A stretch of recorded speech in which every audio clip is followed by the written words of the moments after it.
Hi guys, Tim Ferriss here. I wanted to talk about cheat days. So after writing The 4 Hour Body, get a lot of questions about cheat days. Do I still do them?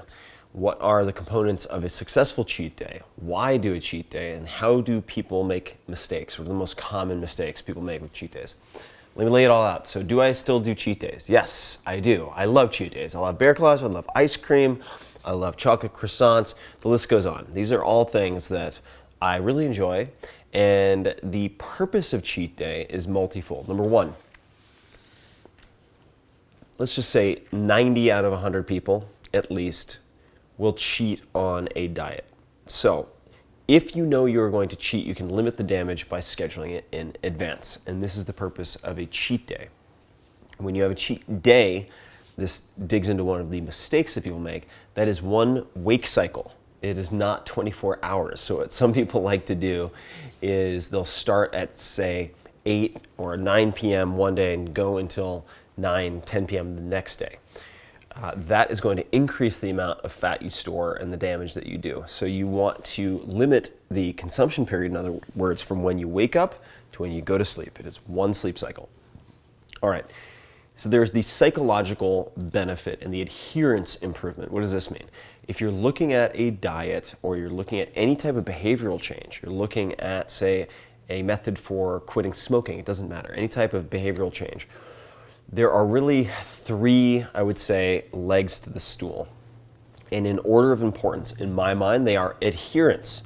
Are you actually going to follow the program? It doesn't matter how good the program is if you don't follow it. So the good program that you follow is better than the perfect program that you don't.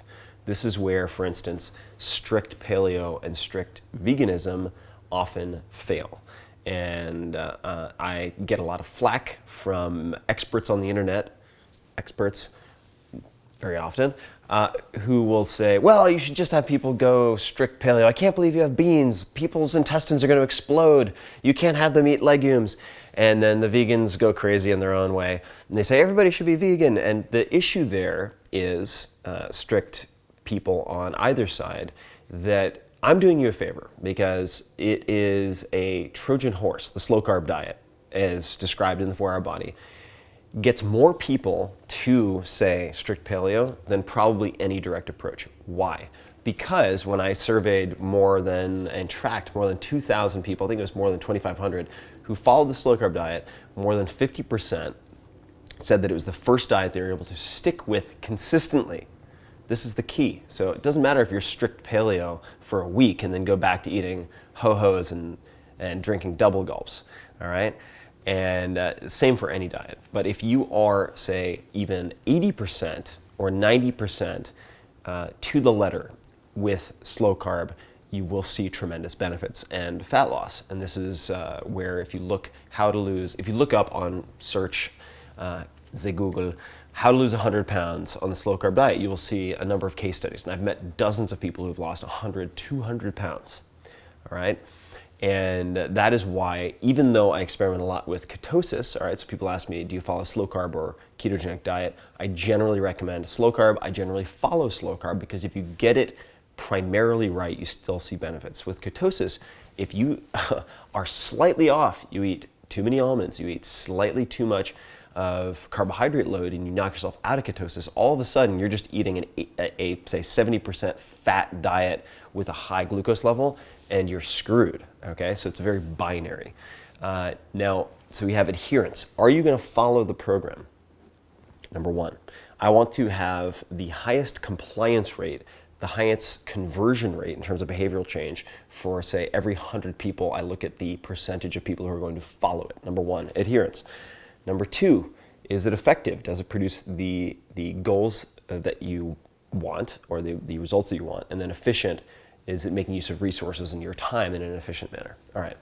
Cheat day limits the damage of cheating, which is inevitable for most people.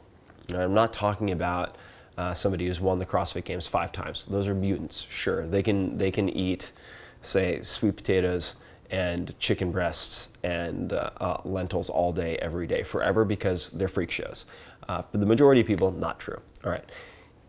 Biochemically, it is also very helpful, at least based on the data I have seen, to spike your caloric load. So you have one big bolus of carbohydrate and calorie overload for a short period of time to, for instance, prevent your thyroid production from downregulating, which, if just by virtue of selecting different food on the slow carb diet, if you are, say, sub-maintenance calories, is very, very helpful for ensuring that you don't decrease your rate of cellular metabolism and also negatively affect hormone balance like testosterone production.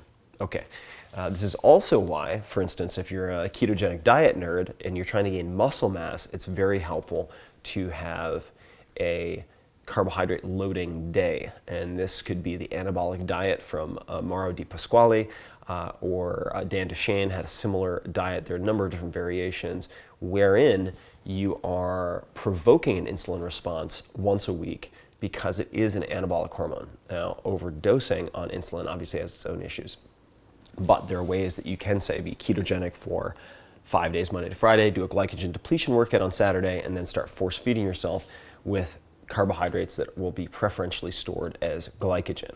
This would mean very simple sugars. I mean, glucose and so on. You're not going to want to go for, say, fructose and things that slow down that uptake. But you can read more about that some other time.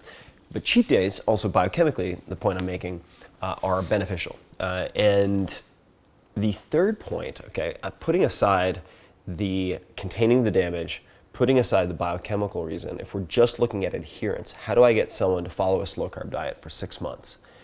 I do it by giving them a cheat day so they don't follow a strict diet for 2 weeks, quit, and then have a cheat month. This is why people who've never lost weight before lose 100, 200 pounds, or can, and it's not uncommon at all. All right, what are some common mistakes? So the first one I already touched on.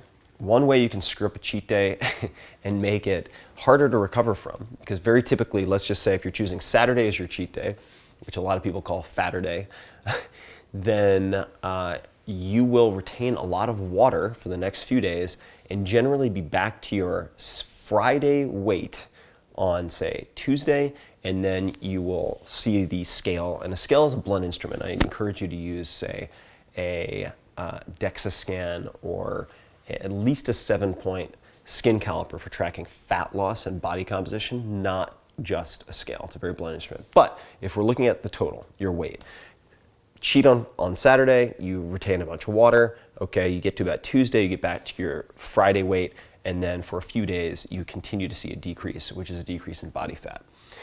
Sometimes that is masked because you're gaining muscle at the same time. This is very prevalent with women who get frustrated, is they're not tracking body fat or body composition, they're tracking the scale. So this is a meta problem that is particularly an issue with women who have been unfortunately brainwashed and led to really focus on the scale. But you're going to be gaining muscle because generally you'll be consuming more protein than with prior diets. Okay, so number one is we talked about limiting it to a wake cycle, right? Number one. Number two, are you doing anything to blunt your insulin or glucose response? And trust me, it's going to spike anyway. But are you doing anything to mitigate the damage? So the damage control chapter in the 4-Hour Body, very important. One of the things that I will very frequently do is I will have a small, healthy breakfast. It could be primarily vegetables. It will almost always have a decent amount of fiber. So it could be a small amount of spinach, say, with a little bit of lentils. You could just eat some lentils straight out of the can, or dal. And chili, doesn't really matter. But something that is going to blunt your glucose and insulin response. Then, throughout the day, okay, on top of that, let's just say you have caffeine plus a little bit of grapefruit juice. All right, so I'm not going to get into naringenin and how that interacts as a component or a compound within grapefruit juice and how it interacts with coffee, but suffice to say, you will be expelling, let's say, more calories if you combine those two. And you also can use fructose, this is the sugar in fruit, in small doses to help blunt your, again, glucose and insulin spikes, right? This will decrease the amount of fat that you store. And my preferred method here is freshly squeezed grapefruit juice because it's delicious. A little bit of that, say a half cup or a cup, is cheat day, so go crazy if you want. and then have coffee very shortly thereafter. And then that's when I'm going to go nuts. All right, so we have small meal, which is going to be fiber heavy. And then you're going to have caffeine. It's an optional, but say caffeine plus a little bit of fructose. If you're following the 4-Hour Body prescription, you would also take PAG during this period. So that is for the meals before bed, you're looking at alpha lipoic acid, garlic, which I believe is allicin extract, and then green tea extract. Right? You're not going to want to take that before bed, but you're going to take those prior to meals to minimize the damage. Other things that can be helpful, so we talked about the basics, are berberine, and I'll let you guys look that up, berberine. Berberine is very, very interesting.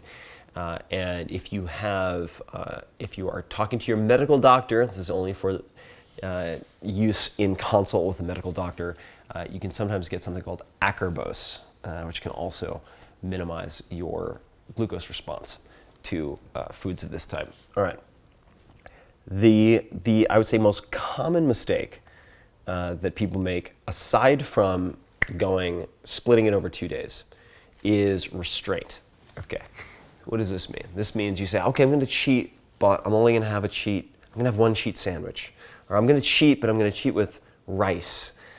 And cheating clean can be done. And again, there are mutants for whom this is enough of a release valve that can keep them on the stricter diet during the week.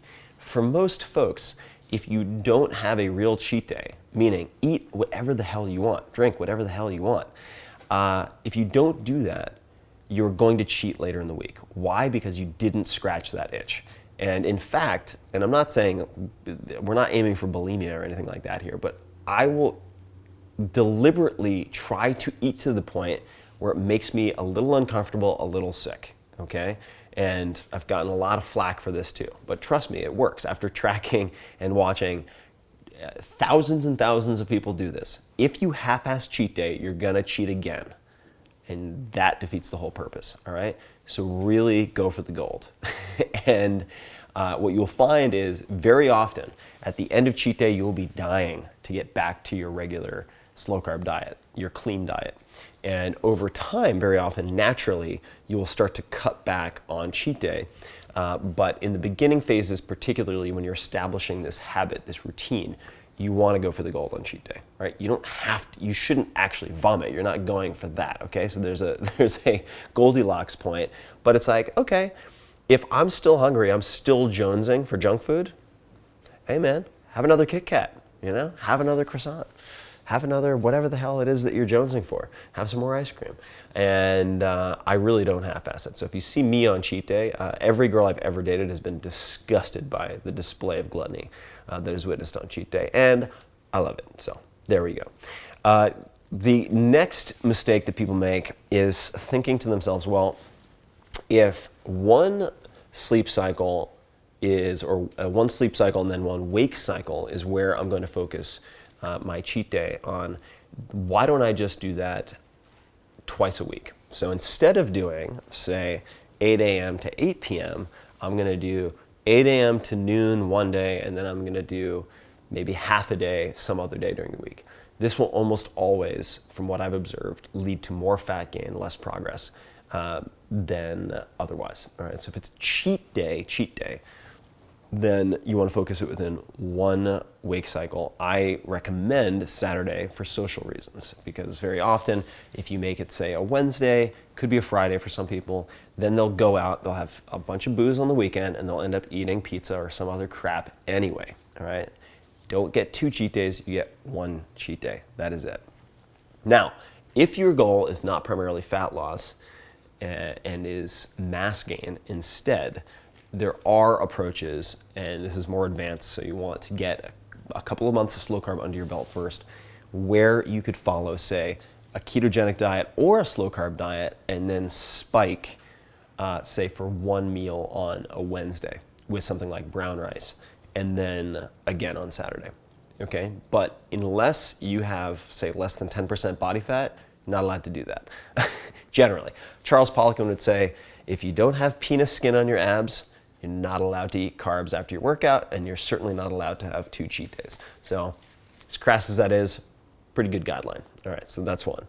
And those are, I would say, the most common mistakes that I've observed in cheat days. And there are those people out there that say, no, cheat day is crazy, you should have a cheat meal. Well, is a cheat meal going to scratch the itch for you in your heart of hearts well enough so that you are not going to cheat at all later in the week? Yes or no? The answer for most people is no, all right? And whenever I get some diet guru or self-proclaimed leader of some cult who comes out to attack me because of slow carb. Legumes, oh my God, lentils are gonna make your head explode. You're gonna give yourself autoimmune disorder. Look, there's some people, yes, if you've already have a diagnosed issue with these things, probably shouldn't eat them. For the vast majority, you're fucking fine, okay? And whenever someone gives you a very strong opinion, you should ask them, where are your data? What evidence do you have? And at this point, 4 Hour Body came out 7 years ago. 7 years of watching hundreds of thousands of readers go through this. And I would encourage everybody to check out the basics of the slow carb diet. If you haven't checked it out before, I'm not going to get into it right now.